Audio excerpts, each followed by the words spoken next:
The Oscars are happening this weekend, and kind of like what I've been doing every year, I try to go back and rewatch all the Best Picture nominees before the actual ceremony so I can rank them from my least favorite to my favorites, and that's what I'm going to do again this year. This is my video of the 2024 Oscars Best Picture nominees from my least favorite to my favorite. Now, I will say this about this year's slate of Best Picture nominees.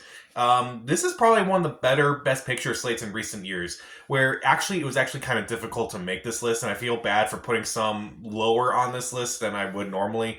I feel like if any other year, if like each movie was like out in a different year, I feel like one of these movies would definitely win Best Picture. Like this is actually one of those years where it's actually kind of really difficult to put like any of these movies in like a list like this. But I have to do it. I've been doing it for the last few years, so I might as well do it now.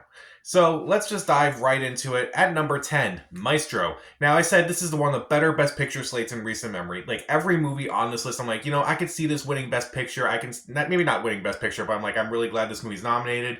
Maestro's the only one where I'm not really that glad it's nominated. Now, don't get me wrong, it's an incredibly well-made movie. I would argue it's actually too good of a movie, in the sense that I feel like it tries a little too hard in pretty much every way. It looks gorgeous from a cinematography perspective. The music is incredible, but then again, they just use Leonard Bernstein's music. The performances are really incredible by Bradley Cooper and Carey Mulligan, but it just feels a little too safe. This movie is just kind of like a typical biopic that would normally be nominated at the Oscars every year. And honestly, there's just not a whole lot that's new about this movie. And I'm like, wow, you really did a whole lot that made me look at Leonard Bernstein differently. I'm like, you didn't really do that. Felt like a passion project, and I felt like this movie could have done really well maybe like 20, 25 years ago at the Oscars. But now it just kind of feels like a cliched Oscar pick rather than something that's like actually going to stand the test of time. At number 9, Barbie. Now, this movie would not have been made a decade ago. Maybe not made a decade ago, but this movie definitely would not have been the Oscar contender that it is. But the way it kind of came together from Greta Gerwig and Noah Baumbach, from Ryan Gosling and Margot Robbie and America Ferrera. I feel bad that I put Ryan Gosling first, but like that was the first person who came to mind with this movie. I thought everyone did a really good job with this movie. I thought it was fun. I thought it was funny.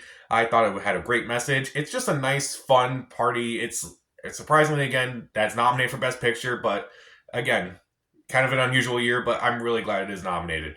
At number 8, Anatomy of a Fall. This movie is very well done, particularly from the acting perspective with Sandra Huller in the lead role. I thought she was incredible. I thought everyone else did a good job. Also, the actor who plays her son in the movie also does a good job. And I also been thinking about this movie a lot since then. It's like kind of like thinking about the mysteries of this movie, like what really happened at the end of that tape between her and her husband, and also like did she really do it or did she not do it? And it's like there's kind of like clues. It's like, oh, okay, maybe she didn't do it, but then it's like the movie doesn't really give you a concrete answer, and you kind of have to think about it. I do think that kind of has like I kind of think that helps with the staying power of this movie. It's like you kind of keep thinking about the movie even after it's ended. Even though I would argue the movie's a bit too long, the movie's 2.5 hours long.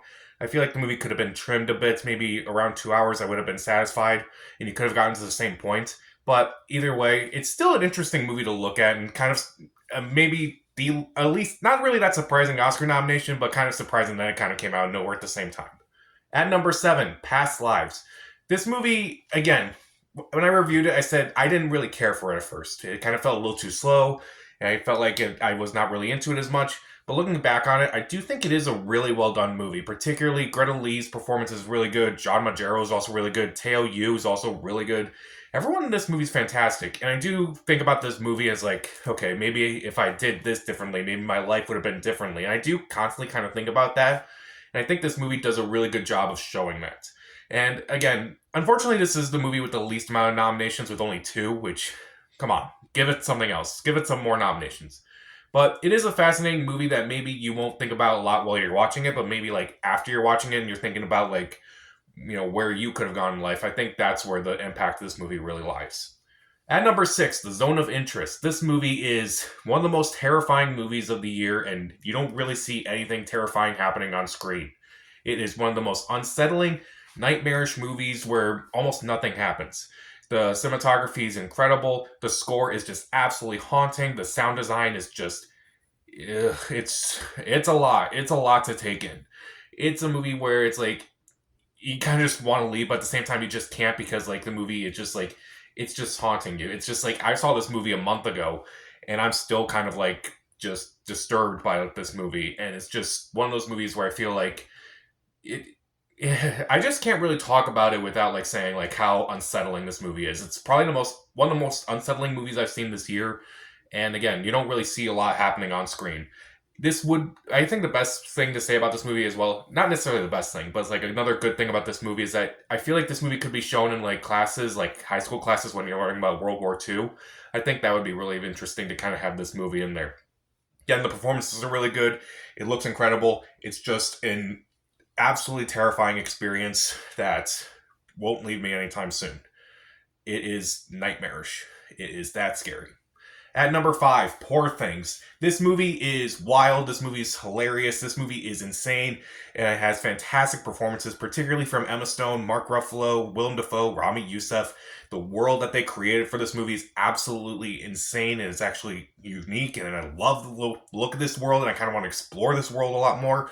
I love the score of this movie. I love a lot about this movie. There are some things that I'm kind of like iffy about, like the whole the infant brain and such. I'm like, did you really have to do that? I don't know if you really had to do that.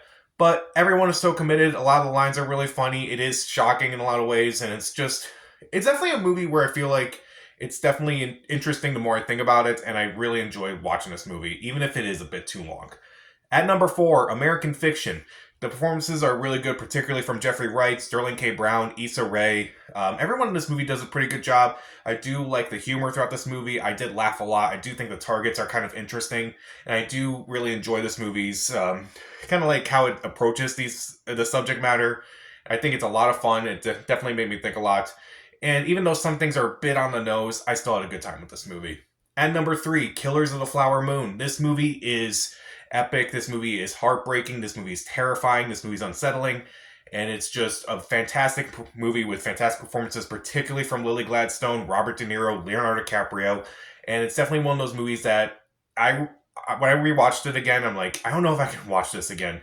Like, I don't know if I can get through this movie again. And I could, but at the same time, it's just so unsettling and just so disturbing, and it kind of makes me mad that, we don't do anything about this. We didn't do anything to stop these atrocities from happening, and it's just upsetting to know that this actually happened. And I think that Scorsese expresses rage at this movie and expresses rage over the whole incident about this movie. In this movie, I would say it is an interesting movie. It's definitely a very long movie, and I feel like it doesn't need to be as long as it is.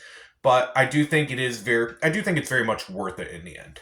At number 2, The Holdovers. If I had to pick one movie to show pretty much anyone in my life, I would probably choose this movie. Out of all the movies that are nominated for Best Picture this year, this would be the one. Because I feel like you could connect to one or maybe all 3 of the main characters at the same time. Because there are moments where I was relating to Paul Giamatti's character. I'm like, okay, I understand you. Dominic Sessa, I understand you. Divine Joy Randolph, I understand you. And I do think the 3 of them work so well together that I just feel like they feel like real people. They feel like they have a real bond and such. This is probably the most human movie I've seen this year, well, in the last year. And I do think it's very well done. I think it is absolutely hilarious. There are moments where whereas like some characters were talking about their past, and it's actually heartbreaking and actually feel that. And I'm like, where did this movie come from? Like, I'm just surprised by it. It's just one of those movies that I feel like everyone can relate to in some way, whether it's like you're worried about your future, you're worried about your past, and you're grieving over a loved one. It's a well done movie with 3 fantastic performances that you can relate to in every way. But my number 1 pick is Oppenheimer. I put this as my best movie of last year, and I still stand by that. Everything about this movie is incredible. The performances are really incredible. Cillian Murphy, Robert Downey Jr., Emily Blunt, I thought is much better this time around than I thought she was when I first saw this movie. Florence Pugh is really good despite her great performance. Everyone in this movie does a fantastic job. The scope of this movie is incredible. The score, the production values, the visuals themselves. It is Nolan at his... I wouldn't say Nolan at his best, but definitely one of Nolan's best in recent years, and looks like he's finally going to get his Oscar. Looks like he's finally going to win Best Director. And I'll be happy to watch him win. And this movie is fantastic in every sense of the word. I really like this movie. I think it's the movie that I've seen the most in the last year. I really enjoyed this movie, and I'm not going to be surprised when it wins Best Picture. So, how would you rank this year's Best Picture nominees? From your least favorite to your favorite, comment down below, subscribe to the channel. This is Pat, and stay safe.